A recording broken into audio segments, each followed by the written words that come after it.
Seattleites really like to forge their own path. If they don't see themselves represented or something that they want to create, they'll go for it. From cedar bark to gold rush gear, grunge to gowns, see what inspires Seattle style.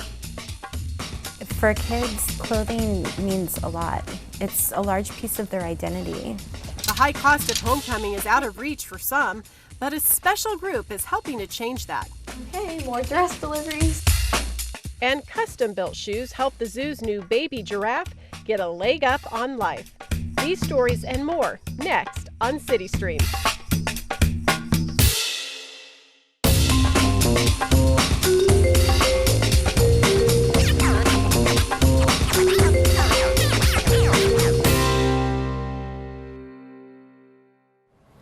Hello, I'm Nicole Sanchez, and welcome to this special fashion edition of CityStream, coming to you from Ebbets Field Flannels in Pioneer Square.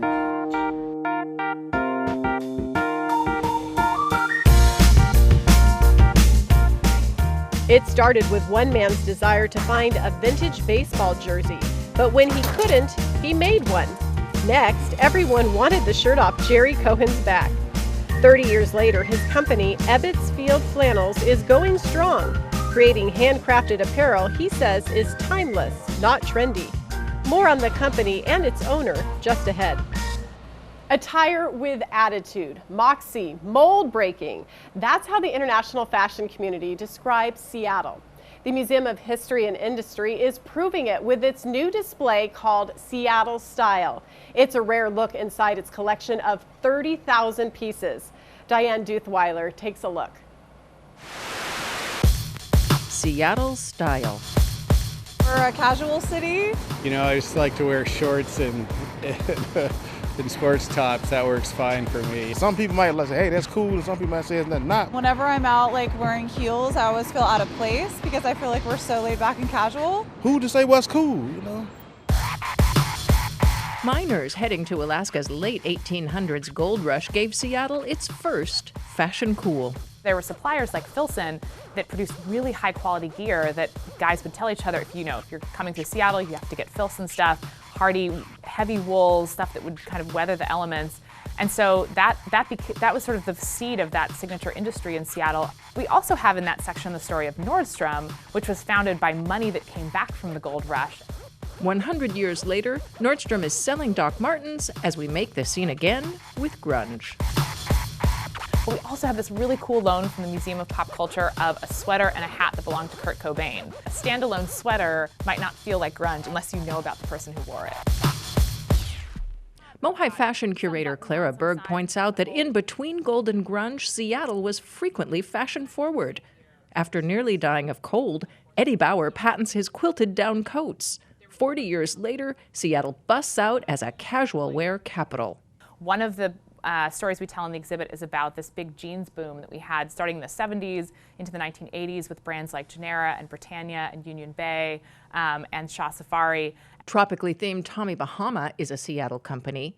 This space-age day dress has Seattle stamped all over it, the 1962 World's Fair print. Pack up your family and head for the best in Seattle. There was a lot of excitement about World's Fairs in the 60s, and it had this cool space-age theme. And so that's an example of a Seattle style, being around the country and people, wearing the Space Needle in Florida, in California. Preview night shows off Seattle's style. Your jacket is fantastic. Oh, thank you so much. It's from Karen Dannenberg's store. I do like more like 90s style. I've had this for a while and I've been wanting to wear it with something. There's a gentleman right behind you in the exact I noticed. same Yeah, shirt. I noticed him just a minute ago, yeah. So now you and like 50 other guys are here in your original. I mean, it's sort of the uniform around these parts, I didn't want to make too many waves. This Made in Seattle number is designed to make waves with hidden bells and sewn-on tassels. Seattleites really like to forge their own path, and so if there's something that they don't see, if they don't see themselves represented or something that they want to create, they'll go for it. One of Seattle's internationally famous designers agrees.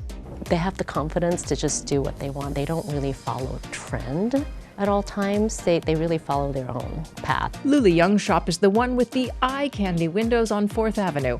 her fashion public service. I feel great pride in being able to provide that joy, that moment of joy for Seattleites. Gorgeous gowns like this one put Young on the map, and her new uniforms for Alaska Airlines will soon be flying the world. She wrote the foreword for Mohai's Seattle Style book and helped open the show, a show about trailblazers.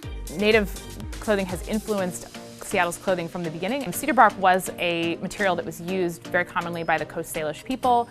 So that piece is contemporary. This coral and cream outfit was designed by a woman who wasn't finding enough fashionable clothing that would keep her fully covered. So her name's Sabika Makdoum, and her line is called Sabika Seattle, and she's a University of Washington graduate. Lindy West is a local writer that people may know. She wrote an essay about her wedding dress. About how empowered she felt to not try to be smaller on her wedding day and really celebrate her body. And it's a really beautiful dress. It was made by a local designer. Another snappy local line, Utilikilts. Menswear has so many rules, and pants is one of those like standards. And here's a company saying, forget that. They're unbifurcated garments, what they call. They're not skirts. Berg believes fashion is so much more than grandma's old gowns, but it can be fun to look at those, and the hats, shoes, photos, and videos. As for our 21st century threads, I think with a lot of new people here in Seattle, I see people more dressed up. And if you want to, dress up in the latest styles, that's great. If you still love, your fleece and your plaid outdoor outfit, that's great too. I think you wear it best. It's definitely me. I think, definitely I'm pulling it off more than he is. It's hard to measure that kind of thing, but I feel like anecdotally, I do think that Seattle's becoming more stylish.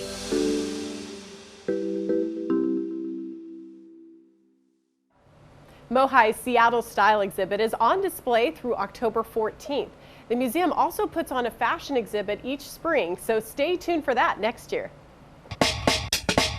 Next on CityStream, for those who want to attend homecoming but can't afford it, one organization is stepping up.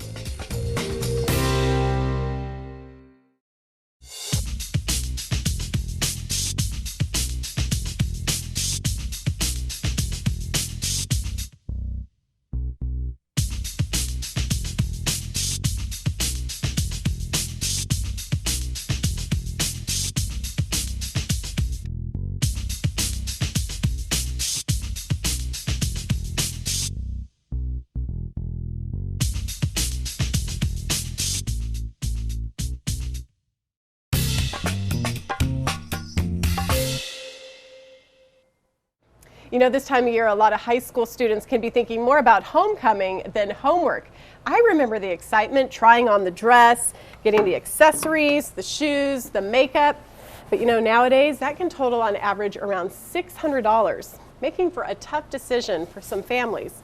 Pay rent or help create this special memory for their kids. And that's where the Ruby Room comes in, a unique local organization helping families not have to make that decision. Ian DeVere has the story. The Ruby Room is a formal wear program for low-income teens, and what we do at the Ruby Room is provide dresses, shoes, jewelry for kids that are going to attend prom or homecoming. It's a game changer. Maybe it's a family that has to decide between paying bills or buying a dress for their daughter. The Ruby Room's going to help you outfit. When I first walked in, it's adorable. There's little signs and it felt very welcoming. It doesn't really feel like you're coming here and it's like a low-income thing. They treat you as if you're a high-class guest. Hey, well, let's go find something. One of the very special niches that we have going on here at the Ruby Room is the peer-to-peer interaction. And then why don't we go look at some dresses? Volunteers put the power in empowerment for us. So everything's a process. We first start, we meet and greet. We want to work together, and so we just start developing a friendship right then and there. We first look at dresses. Well, let's see if we can find maybe some, let's see. This has a lot. Too much, I'm assuming? Yeah. A little. Okay. I would safely say we have about 2,500 dresses in our inventory, and it is all donated from individuals and from companies around the United States. So The inventory would range from long gowns and cocktail dresses, and we have a few suits and tuxes for the young men or women if they prefer. The inventory is either brand new or gently used. And we look at it as these dresses that get donated to us, they get another chance at the dance floor.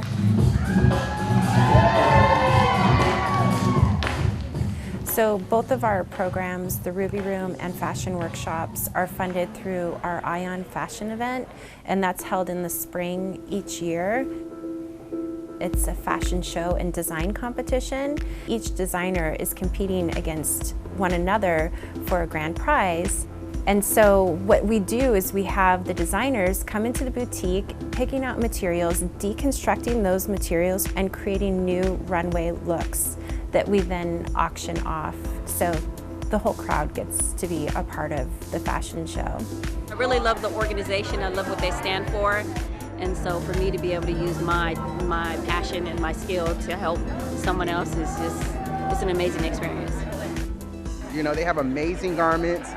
The variety is like spectacular, every color, every design. Everybody who's a part of the Ruby Room organization, they're amazing people. They're full of light and love. So I think their energy brings us back each time too. Would you want to start with these and then we can bring you more? Yeah. Okay, perfect. The biggest thing for me is how much they have available to them. That's so fun to style and try on different things because every person is different and every style looks different on every person.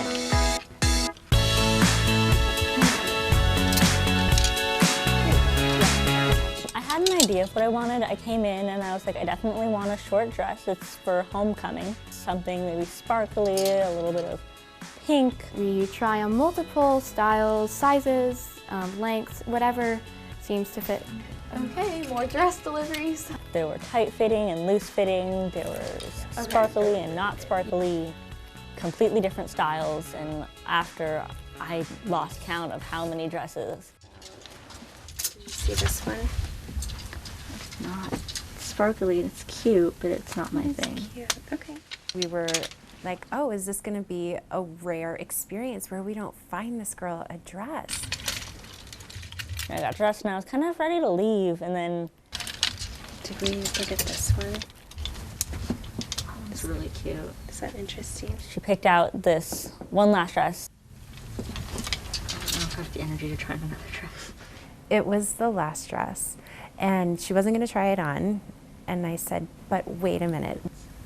Well, if it was the right one, it would be worth it. I'll try it on. That's the I think I'll try it on, and that's the only really way to tell, I guess. I guess so. You're Alrighty. a good sport. Thank you. And it was the dress. I don't know what I would have done if I hadn't tried on the last one. I can't imagine not having this dress. It's like the perfect one. The fact that we're able to bond over something so fun as styling people is a really special experience. So worth trying on. Yeah.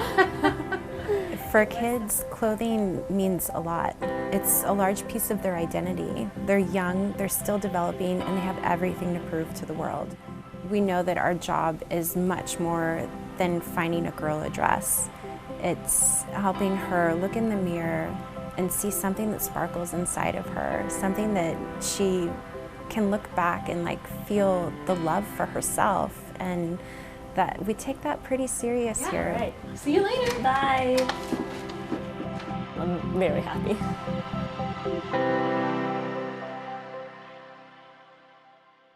If you'd like to learn more about the Ruby Room or to donate a dress, just go to their website. It's rubyroomseattle.org. And we'll be right back.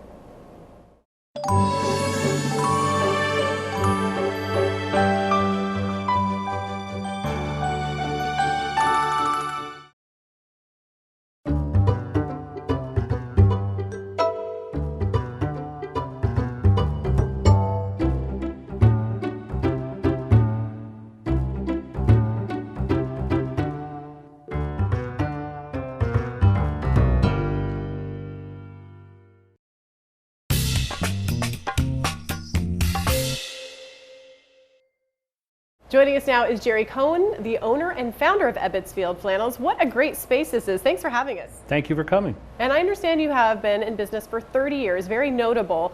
What do you attribute to the long-term success? I think if we have any secret, it's that we still take the same approach that we did at the beginning, which is timeless quality and authenticity, and we try to make everything in America and tell a story. Let's talk about the name, Ebbets Field Flannels. Tell us, how did you come up with that? Yeah, that was because it was a tip of the hat to my dad, who was a Brooklyn Dodger fan. So Ebbets Field was the old Brooklyn ballpark. And then the flannels part was the original product that we created the company to make, was the authentic wool flannel baseball jersey. And looking around the shop, which actually feels more like a museum than just a storefront, which it has this wonderful history, and you see the Negro leagues, the minor leagues, the Japanese teams. Why no major leagues? Well, precisely for the reasons you mentioned. When I started in 1988, I looked around at what everyone was doing, and nobody was telling these stories. And the history of things like the Negro Leagues, baseball in Cuba, in Japan, was not widely known. So really what we did was marry those stories to the products, and that was our concept.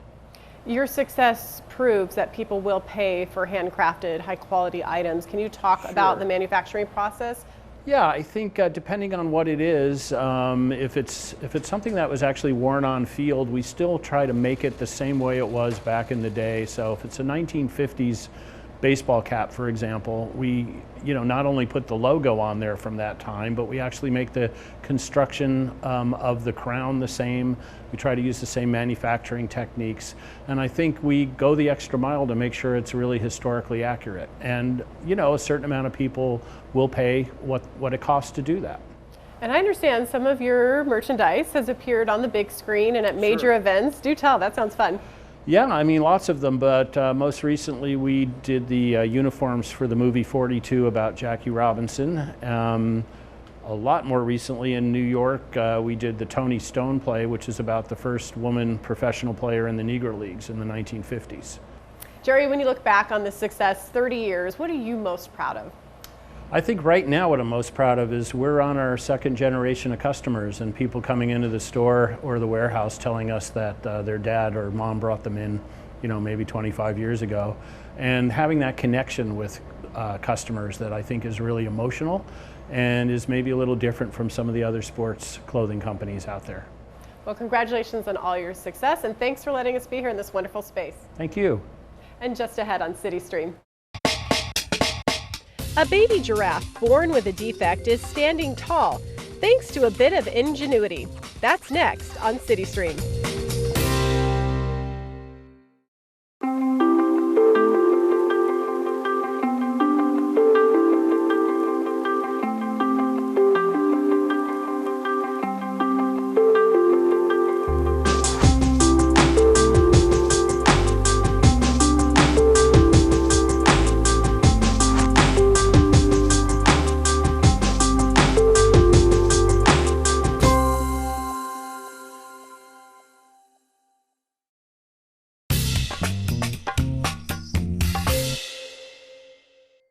We return to Ebbets Field Flannels, which has built its reputation on handcrafted items. Similar care was put into some custom shoes for Hassani, the Woodland Park Zoo's baby giraffe.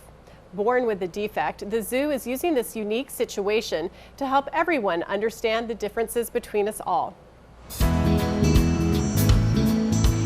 This is Hassani, just 2 weeks after he was born at the Woodland Park Zoo in early May.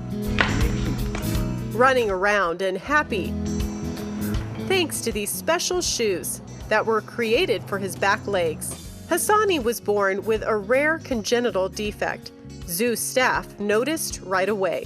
He was not supporting his weight properly on his back legs, so we knew within the first hour that there was something going on. The special shoes allowed him to stand and walk with more control. He was experiencing what we are calling hyperextended flexor tendons, which means that his back legs were bent over 90 degrees.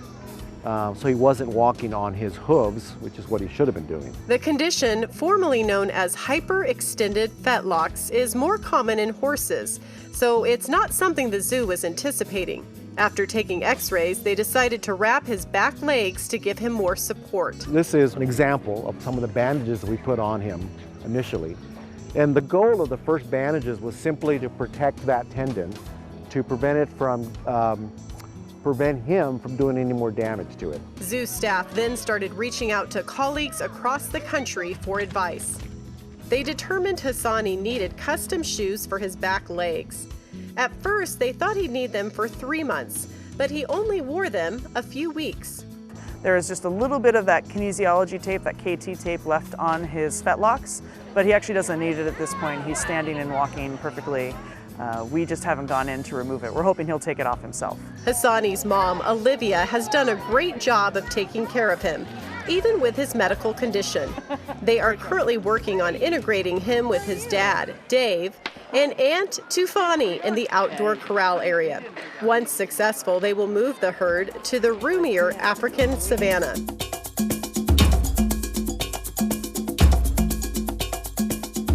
Hassani was born as part of the Species Survival Plan, which is a conservation breeding program across more than 200 zoos in North America. Hassani is the third giraffe to be born at Woodland Park Zoo in 7 years. Prior to that, there hadn't been any giraffe births at the zoo in 20 years. As you can imagine, the decision to breed giraffes is made with careful consideration. There's about 700 giraffe in these 230 zoos. And so it's important for us to work very closely and to communicate with each other with regards to our breeding decisions, because what we don't want to do is have too many giraffe in zoos, right? We want all these animals to have homes, and so we're very deliberate and very conscientious about when we make these breeding decisions. In the wild, giraffes are found in Africa. Zoo officials say new estimates show a 40% reduction in populations, dropping down to fewer than 100,000. So the work being done at the zoo to educate the public and protect giraffes is very important. What is he wearing on his legs? What do you see? Special shoes, that's right. Even though Hassani has outgrown the need for his special shoes, the zoo is using his story to help teach young people and families about physical differences. You're gonna give your panda a shot too? Here in the Zoomasium indoor area, the early childhood education staff work with children to share the story of Hassani's start to life. They added special shoes and wraps to the Pretend Hassani, something that especially resonates with children who've had similar challenges. In Hassani's case, we see connections between the ankle-foot orthotics that kids grow up wearing.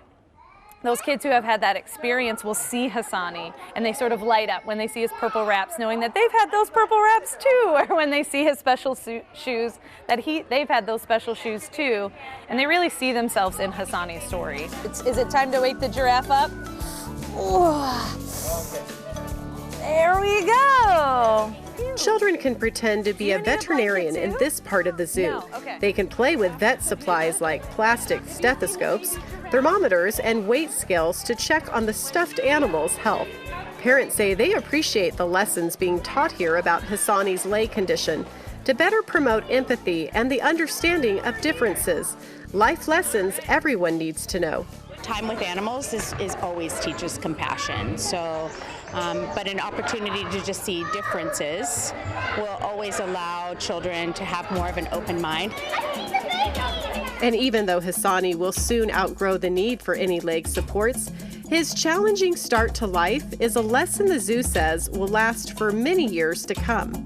It's really a great way to connect people to animals, to realize that we're not that far apart, that we all have problems and things that we can overcome. And so the telling of that story through our Zoomasium program is actually, I think, helps kids and parents understand just the world around them and be a little more empathetic and loving to people.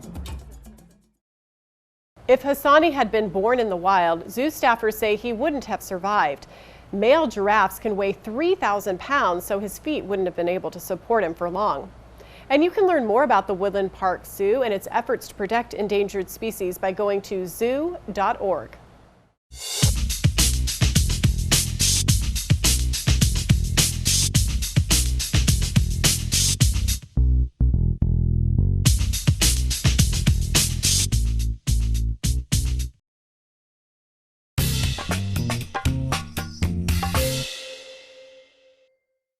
That's going to wrap up this episode of CityStream from Ebbets Field Flannels. And if you'd like to learn more about any of the great programs we offer here on the Seattle Channel, just go to our website, seattlechannel.org. I'm Nicole Sanchez. Thanks so much for watching. And you know, it's time to do a little bit of shopping, and the big question is, do we go with the red one or the blue one?